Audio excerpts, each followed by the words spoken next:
Hello everyone and welcome to Battle of the Beast Transformation Takedown. I'm Adam and today we got the first battle of round 3.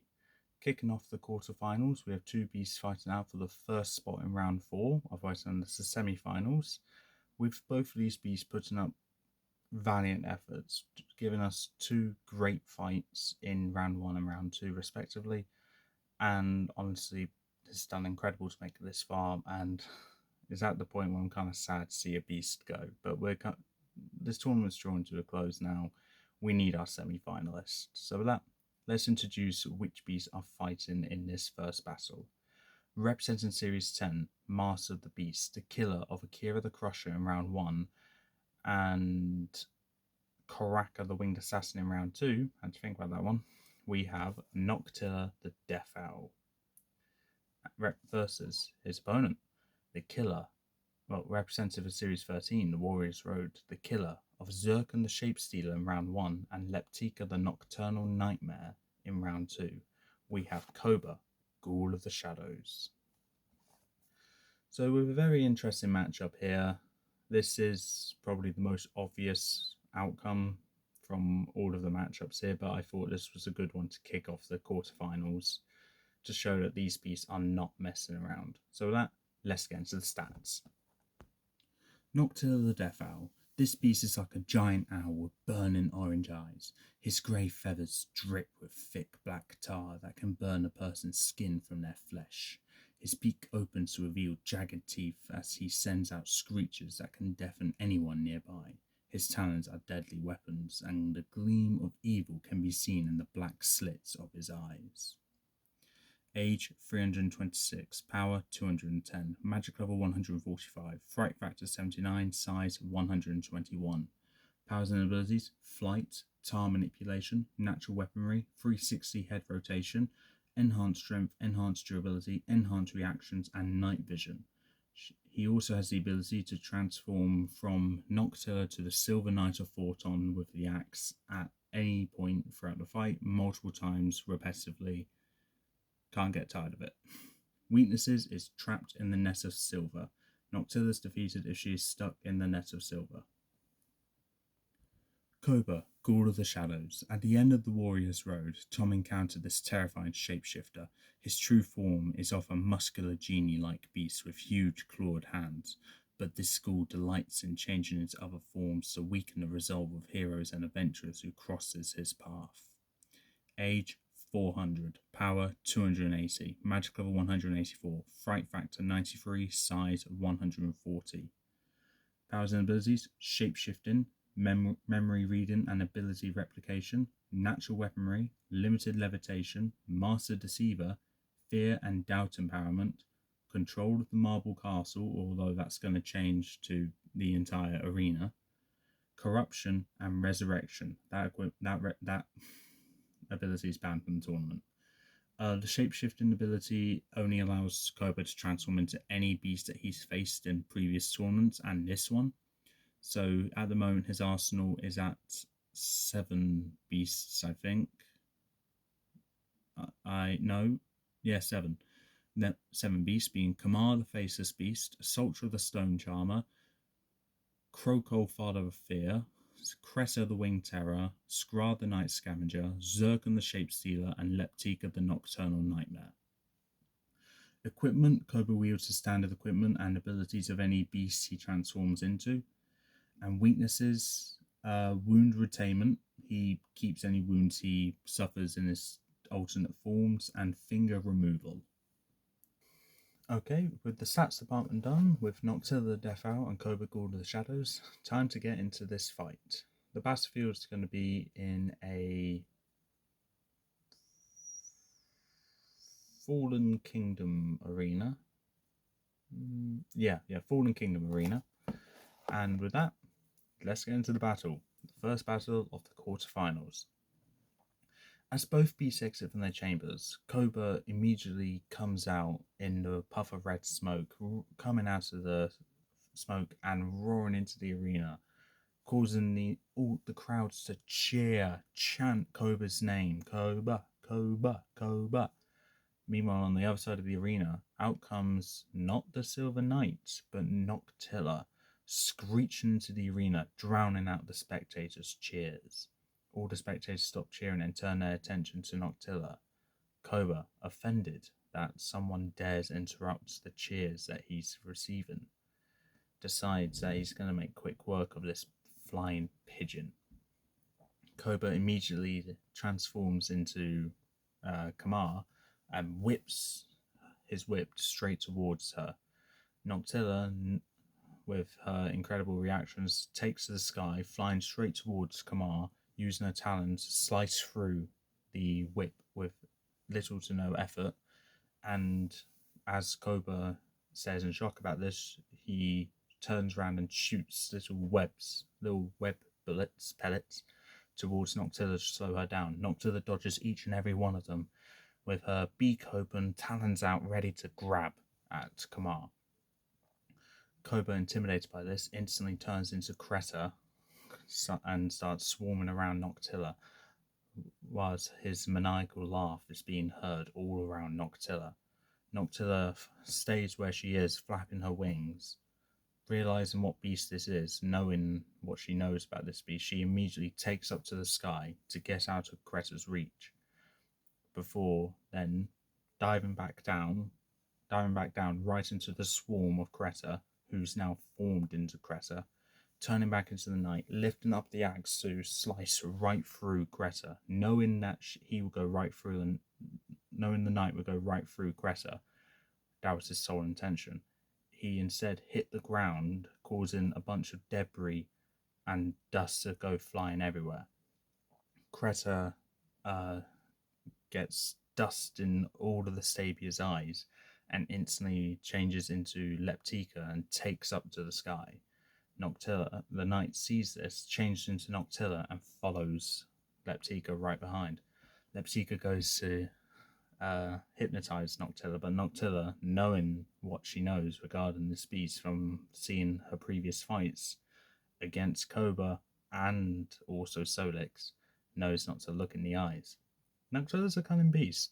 Don't sleep on her. Noctila, refusing to maintain eye contact, just listens to the sound of the wing beats from Leptica as Leptica screeches, but Leptica only screeches back only louder.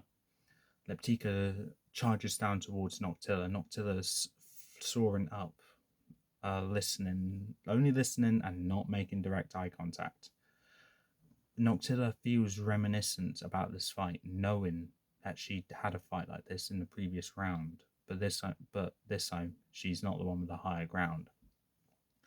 Right before the two beasts are about to collide, Noctila instantly veers upwards as Leptica continues to go downwards, and Noctila comes back and goes right into Leptica's back, using his claws to dig into Leptica's wings, causing holes to tear in them. And as she bites into Leptica's neck, Leptica screeches in pain as Noctila, just still flapping her wings, dropping tar all over Leptica, lets Leptica fall as she's burning and falling at the same time. Noctila sees the red smoke starting to emerge, and out of the red smoke comes Kroko, bleeding from all the wounds that was retained from Leptica. But laughing maniacally, Kroko immediately changed back into Zircon. Seems like Kroko was only there to break the fall, with also his wings as well. But Koba then Kroko changed into Zircon to heal the wounds and instantly turned back into Kroko, who then, using the power of the golden boots and his wings, takes up to the sky and punches Noctila right in the face, as Noctila was shocked by this very quick changing just to heal himself. Noctila quickly regains herself and charges up towards Koba, who's now flying around using leg armor, going just as fast as Noctila is. Noctila realizes that she needs to try and catch Kroko off guard as he's constantly flying around. Noctila's staying stationary around. Noctila then takes up to the sky, flaps tar all over the arena, causing it to rain tar literally. Kroko gets caught by this, dives to the ground, and then changes into Sultra to become a bit of a slower target as Sultra retreats into the building, into a nearby building.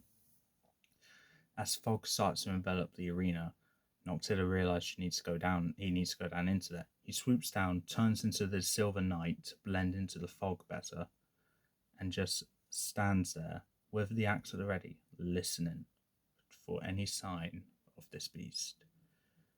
After what seems like an eternity, and the fog not disappearing at all, he hears a serene voice coming from behind him. He turns round, keeping an eye on the ground, but relying on his ears more than anything. He makes his way deeper into the fog, closer to the serene sound of the hypnotic voice. As Noctilla gets closer, knowing what she is about to go against, she has the axe at the ready, and Sultra, seeing that through the fog, uses her whip, wraps it around the handle of the axe, and yanks it out of the knight's hands. And then, as Sultra's laughing maniacally, changes into Zircon and starts crawling up towards the knights on all fours, just like Koba did in round 2. The knight, taken aback by this, almost scared by this alien-like movement that's been done from Zircon here, immediately changes into Noctilla and charges and flies up into the sky as Zircon is crawling up a nearby wall of a building, just staring at Noctilla, not breaking eye contact at all. Noctilla dives down towards Zircon and, using her talons, goes to slice at Zircon's back. Zircon roars but only laughs instead of in pain, jumps from the wall and lands on Noctilla, digging his claws right into Noctilla's back. Noctilla screeched in pain and changed into the night form to lose the grip of Zircon on her back. Zircon then grabs onto the night form, twisting his head to stare into his eyes as they both fall down to the ground. Noctilla then changed into Noctilla, breaks free from the small grasp that Zircon had on him, and gets away from Zircon as Zircon hits the ground, and instantly a swarm of Stabias approach, coming up towards Noctilla. Noctilla screeches to disorientate the Stabias as she comes down towards a building where they're near and smashes herself right into them as the building starts to fall on top of Kreta. Koba, realizing this, quickly changes into Leptika and gets away from this. Noctilla, being shrouded in rubble, having a hard time to see, just listens. Can't seem to hear any wing beats. And that's because Leptika was able to fly so high up where she's just soaring down without flapping her wings and slashes Noctilla right in the back where Zircon's wounds were. Noctilla roars in pain over this, and as she sees Leptika turn round and come back up, she's not being able to do anything as Leptika grabs onto Noctilla's head and slams Noctilla into another wall of a ruined building. Noctilla, using her talons to scratch at Leptika's torso. Leptika only cackles as she uses her talons from her claws to scratch at Noctilla. She uses her talons to grab onto Noctilla's talons, and then using her other talons, well, her claws, she grabs onto Noctilla's legs and breaks them. Noctilla screeches in pain over this and instantly reverts into the night form, who Leptika sees and just drops to the ground. As the knight falls to the ground, he uses his axe to dig it into the wall to soften his fall, and he lands safely. As he goes to take a step, he falls to the ground. He realizes his legs are broken and he's not able to walk on them at all. He, realizing this and that he's not able to move much, he hears the maniacal laughter as Leptika makes her way back down to the ground. The knight reverts back into Noctilla and takes to the sky with the legs just dangling free from her. Leptika is finding this almost amusing. Knowing that Noctilla is not as fast anymore, she changes into Krokol and, just using his full weight, lands directly on top of Noctilla, pushing him into the ground, creating a giant crater that appears from when Krokol just drops on Noctilla. Krokol retreats and turns into Koba, staring down at the crater that has Noctila in. Noctila very weakly makes her way out, using her wings as support, and stares into the eyes of Koba, as Koba just laughs in Noctila's pain. Koba then changed into Skra, growling menacingly, just prowls his way up towards Noctila before licking his lips and then opening them and biting down on Noctila's head instantly, lifting up a claw, pinning one of Noctila's wings down, and twisting his head, breaking Noctila's neck. The wings instantly go slack, and Koba and Skra changes back into Koba, who then spies the axe, which was left in the wall of the building right next to the crater. He goes and grabs the axe and makes his way to the now deceased corpse of Noctila, and lifting it up with one hand, he brings it down right on Noctila's neck, slicing Noctila's neck clean off, and then continues to just chop every limb off of Noctila, the legs, the wings, and the tail. And then after that, he just continues chopping viciously at the body. The crowd are just staring in utter shock and disgust at this beast just going merciless on this already dead beast. Once Koba's had enough, he looks at the axe and chucks it right into the wall of the building that he got it from. It breaks a hole right through the wall, and the building falls down on top of Noctila, burying her unrecognizable corpse. As Koba as Koba just laughs maniacally away with the smoke following him right into his chamber, satisfied with his victory. So that Koba's won, Noctila's lost. You think Noctila should have won? Please in comments below. I think that how my word is final and Koba's moving on to the semi-finals. Right. With this fight, I think it was obvious that Koba was going to win. However, I decided to give Noctila the best fight I can because I do appreciate both of these beasts. I do have a great fondness for both of them. And whilst I knew Noctila wasn't going to win, I tried to give her the best fight, give her justice, and I know owls are very smart, clever, rather, and with her enhanced reactions, agility, and durability, she can take a hit, she can see a hit coming and take it, not to mention having great memory. She should have a good idea on what each beast does and what they are. So yeah, I would say Noctila was a good opponent for Koba. Unfortunately, not good enough to stop him. Is there a beast that can stop Koba? Well, only time will tell. But right now, Koba is our first semi-finalist of Battle of the Beast Transformation Takedown, and quite frankly, I am not surprised. This beast I was expecting to make it this far. But that's all for this time. If you like what you saw, if you like, leave a comment, don't forget to subscribe. Join me in the next battle where we'll have 2 more beasts fighting out for the second spot in round 4, the semi-finals. And I'll see you next time.